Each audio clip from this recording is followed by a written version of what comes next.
దేవుడికి స్తోత్రం. భక్తి శ్రద్ధలతో దేవుడు అంటే భయం ఉండాలి, భక్తి ఉండాలి అని బైబిల్ చెప్తుంటే చాలా మంది ఏమంటారంటే దేవుడు భయపెట్టేవాడు ఉంటాడా అంటారు. భయము భక్తి లేకుండా మూల ప్రవర్తన కాపాడుకుంటావు. ఒక ఆజ్ఞ, ఒక నియమము నీ దృష్టిలోకి రాకుండా మంచి చెడ్డలు ఎలా తెలిస్తే నీకు? చాలా మంది ఏమంటారంటే యేసయ్య శిక్షించే దేవుడు కాబట్టి మేము యేసయ్యని నమ్మం అంటారు. యేసయ్య భక్తిని నేర్పే దేవుడు, క్రమశిక్షణ నేర్పే దేవుడు. ఆయన నమ్ముకోలేదనుకోండి మనకి క్రమశిక్షణ రాదు, ప్రేమ తెలియదు, దయా కనికరము తెలియదు, మంచితనము తెలియదు, అసూయ పెరిగిపోద్ది, కపటం పెరిగిపోద్ది, మత్సరం పెరిగిపోద్ది. ఏమండి, జీవితంలో ఎవరిని ఎలా ప్రేమించాలో చేతకి రాదు, మన జీవితాలను పాడు చేసుకుంటాం. అందుకే కడవరి దినాలలో, అపాయకరమైన అంత్య దినాలలో యేసయ్యను హృదయంలో చేర్చుకోవాలి, ఇంటిలో చేర్చుకోవాలి. దేవునికి స్తోత్రం. ఆయన దీనులను లక్ష్య పెట్టును, ఆయన దూరము నుండి గర్విష్ఠులను బాగుగా ఎరుగును. ఏమొచ్చేస్తుందని చెప్తున్నాం మనం? దేవుడిని స్తుతించి ఆయనను మన హృదయంలో చేర్చుకోకపోతే ఏమొచ్చేస్తుంది?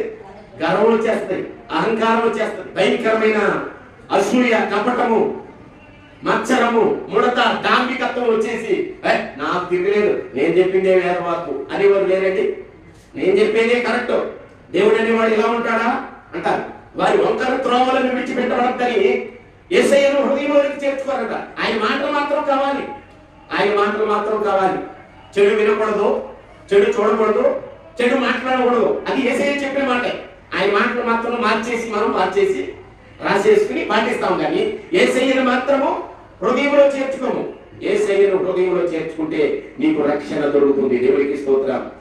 మహా గొప్ప దేవుడా, నీ మార్గము ఎంతో బలమైన. నేను ఆపదలో చిక్కుబడి ఉన్నాను, నీవు నన్ను బ్రతికించెదవు.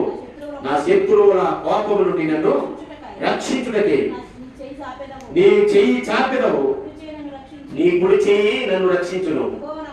యెహోవా నా పక్షమున కార్యము సఫలము చేయును. యెహోవా నీ కృప నిరంతరములను, నీ చేతి కార్యములను విడిచిపెట్టకము. దేవునికి స్తోత్రం.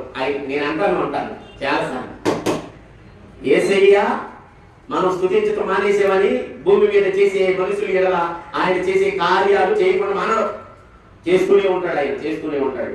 దేవునికి స్తోత్రం. 2వ పేతురు పత్రిక 3వ అధ్యాయం 9వ వచనంలో ధ్యానం చేస్తే, కొందరు ఆలస్యమని ఎంచుకున్నట్లు ప్రభు తన వాగ్దానమును గురించి ఆలస్యం చేయవాడు కాడు. కొందరు ఆలస్యమని ఎంచుకున్నట్లు ప్రభు తన వాగ్దానమును గురించి ఆలస్యము చేయవాడు కాడు. గాని ఎవడను నశింపవలెనని ఇచ్చేయంపక, ఇష్టపడక వారిని రక్షించడానికి ఇష్టపడే దేవుడై ఉన్నాడు.